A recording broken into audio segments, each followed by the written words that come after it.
They prided themselves on orthodox faith and stubborn independence, yet from Asia's steppes came a Saint Orm more fearsome than any they'd known.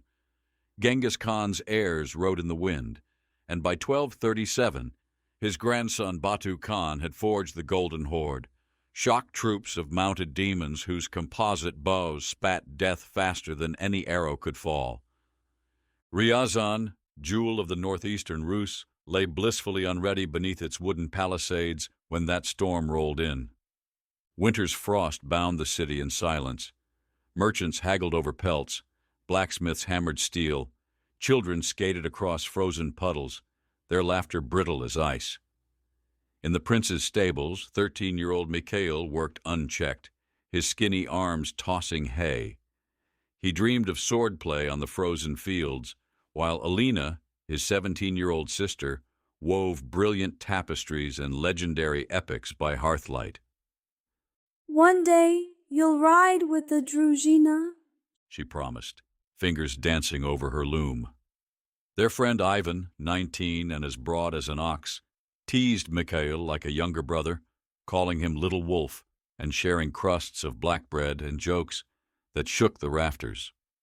Then came the rumors, horsemen from the east who rode faster than wolves, whose arrows darkened the sky, whose fires turned cities to ash. In the prince's great hall, Prince Yuri roared over clinking goblets, "No steppe nomads can break winter." But Mikhail felt a cold dread coil in his gut. Before dawn of a gray morning, the earth trembled. A deep roar swelled, hoofbeats innumerable, like the sea crashing on a shore. The stable mare reared, nostrils flaring, and a lookout's horn split the air. "The horde rides."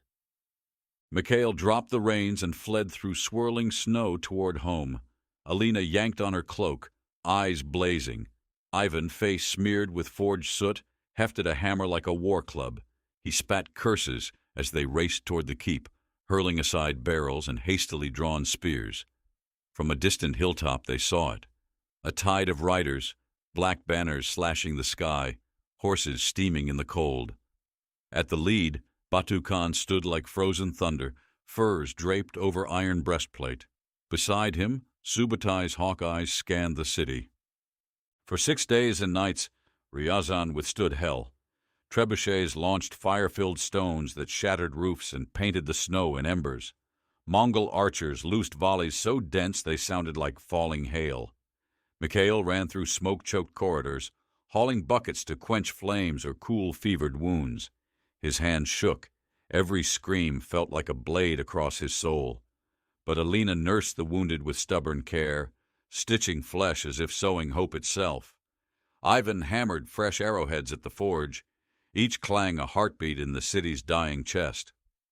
On the 7th dawn, the walls cracked. A battering ram's blow thundered like doom itself, and Mongol blades poured through the breach. The keep erupted into chaos. Screams, splintering wood, the sickening hiss of burning thatch. Mikhail, halfway through a bucket of water, dropped it as the outer doors shuddered. He burst into the main hall, finding Alina and Ivan jammed against a side corridor, eyes wild with fear and fury. "There's no time," he gasped. Alina shook her head, voice rigid with grief. "We hide or we die." Somewhere above, Batu Khan's roar of triumph rolled through the halls. Subatai's shadows slithered among the fighting, searching for the prince and any survivors. Mikhail's heart pounded. He refused to die on this blood-slicked floor.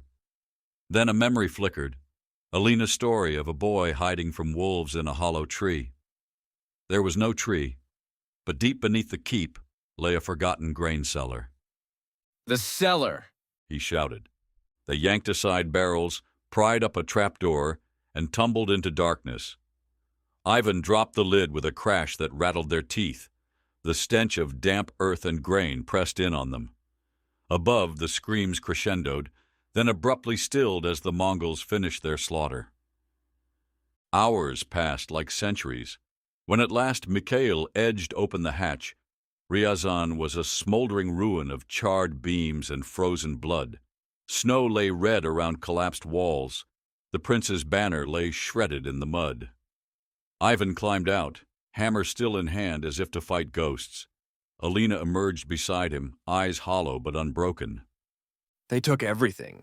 Ivan rasped, kicking at a collapsed wall. Alina's jaw set. They took no souls that can still walk. Mikhail felt a fierce ember glow in his chest. We must warn the other cities. Vladimir, Suzdal. All of Rus. Ivan's gaze sharpened. The horde rides for more blood. Alina clasped Mikhail's hand, her grip a promise forged in fire. Then we run. Then we fight. We carry Ryazan's flame into the world. They gathered a tattered cloak, stale bread, and the dagger Ivan pried from ash. Beyond ruination lay a frozen steppe, empty and endless, but within them burned defiance brighter than any hearth. Ryazan had fallen, but its spirit would scorch the plains to come.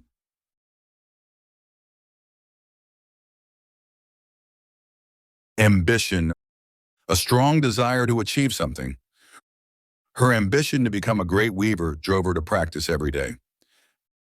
Bastion, a fortified place or stronghold.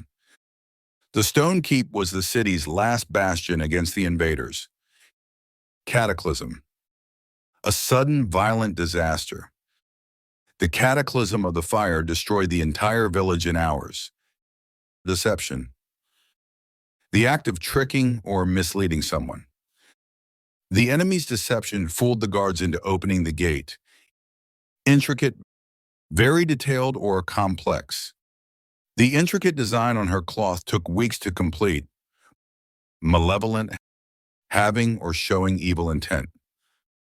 The malevolent glare of the wolf scared the travelers. Pandemonium, wild and noisy chaos. Pandemonium broke out in the market when the alarm sounded. Resolute, determined and unwavering. Despite the danger, she remained resolute in her decision to stay.